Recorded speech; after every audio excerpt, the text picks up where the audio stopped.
Ang perlas ko, nasaan na? Munting kaibigang pawikan, tulungan mo ako. Nawawala yung perlas ko.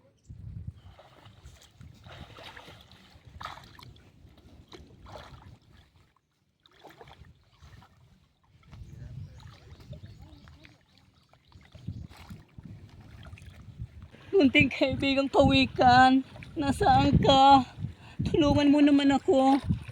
Nawawala yung aking perlas. Kinuha ng kambal. Tulungan mo ako. Ayoko na maging sirana.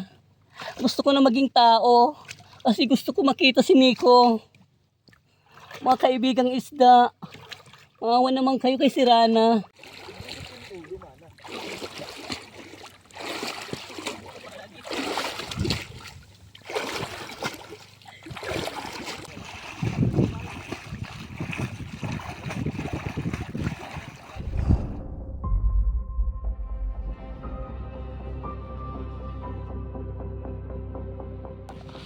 Ano nangyayari sa mukha ko?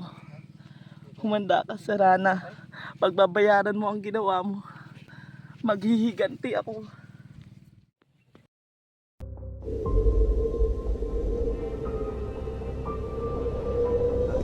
Huwag kang mag-alala, aking kambal.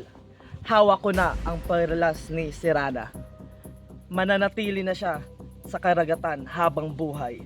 Ha ha ha ha ha. Munting kaibigang pawikan, salamat nagpakita ka. Kailangan ko talaga yung tulong mo. Kasi nawawala yung perlas ko. Kinuha ng magkambal. Di ko alam. Ayoko na maging Sirana. Gusto ko na maging tao.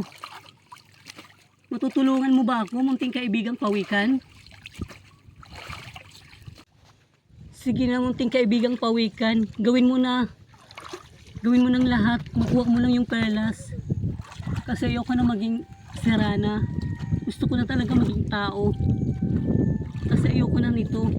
Kasi gusto ko na maging si Maricar. Sige na. Aasahan ko yan. Munting kaibigang pawikan.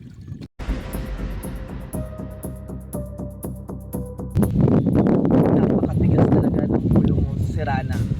Sinusuway mo talaga ang batas ng mga sirena. Subukan mong bumalik ulit sa mundo ng mga tao. At ako na ang makakalaban mo.